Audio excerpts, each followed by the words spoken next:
100 days business marketing series లో ఏంటంటే ఈ రోజు డే 3. సో డే 2 లో వచ్చేసి మనం intent based marketing, identity based marketing అయితే డిస్కస్ అయితే చేసుకున్నాం. మీరు చూడకుండా ఉన్నట్టయితే ఒకసారి అయితే చూసేయండి. ఇప్పుడు మనం ఏంటంటే ఇంటెంట్ బేస్డ్ మార్కెటింగ్ బెటరా, ఐడెంటిటీ బేస్డ్ మార్కెటింగ్ బెటరా, ఎవరికి ఏది సూటబుల్ అవుతుంది. ఇప్పుడు ఏదైనా కానీ ఒక ప్రోడక్ట్ మీరు అమ్ముతున్నారు అనుకో, అమ్మే దాన్ని ఏంటంటే ఆల్రెడీ కస్టమర్స్ ప్రీవియస్ నుంచి మీకోసమే వెతుకుతున్నారు అనేసి మీకు ఒక కాన్ఫిడెంట్ ఉంది అని అనాలిసిస్ చేసిన తర్వాత ఏంటంటే మీకు ఒక డేటా ఉంది అనుకుంటే మీరు 100% ఇంటెంట్ బేస్డ్ మార్కెటింగ్ అయితే వెళ్ళొచ్చు. సో అలా కాకుండా మీ పర్టికులర్ ప్రోడక్ట్ ఏంటంటే కొత్తగా వచ్చింది, నవ్ ఈ డేస్ లో ఏఐ టూల్స్ వచ్చినాయి. సో పీపుల్ కి ఏంటంటే ఏఐ టూల్స్ గురించి స్పెసిఫిక్ గా తెలియదు. కొన్ని కొత్తగా వచ్చిన ప్రోడక్ట్స్ ఏంటంటే జనాలు వెతకకుండా ఉన్నప్పుడు వాళ్ళని మనం ఏంటంటే ఇంట్రెస్ట్ తో కావచ్చు, లేదు అనుకుంటే బిహేవియర్ తో కావచ్చు, లేదు అనుకుంటే ప్రొఫెషన్ తో కావచ్చు, ఇలా డిఫరెంట్ ఫ్యాక్టర్స్ ఆధారంగా తీసుకొని టార్గెట్ అయితే చేయడం జరుగుతుంది. సో ఎప్పుడైతే మనం అయితే అలా చేస్తామో ఓకే, అప్పుడు మనం దాన్ని ఐడెంటిటీ బేస్డ్ మార్కెటింగ్ అంటాం. సో ఆ టైంలో మనం ఏంటంటే వెతికే వాళ్ళు లేనప్పుడు మనమే వాళ్ళ ముందుకెళ్ళేసి కనిపించాలి, ఆ ప్రాసెస్ అయితే చేస్తాం. కాకపోతే ఏది ఎఫెక్టివ్ గా ఉంటుంది, ఇంటెంట్ బేస్డ్ మార్కెటింగ్ ఎక్కువ కన్వర్షన్స్ అయితే సేల్స్ అయితే తీసుకొని వస్తుంది,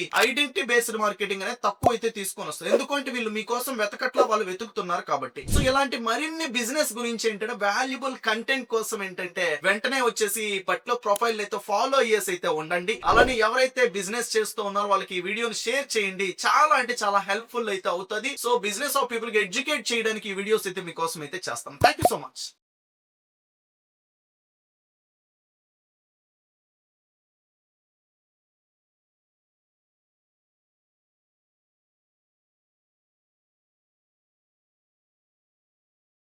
మీరు కూడా ఏంటంటే డిజిటల్ మార్కెటింగ్ తెలుగులో నేర్చుకోవాలనుకుంటే స్క్రీన్ పైన కనిపిస్తున్న నంబర్కి అయితే కాల్ చేసి ఫ్రీడమ్ అని అయితే పొందండి.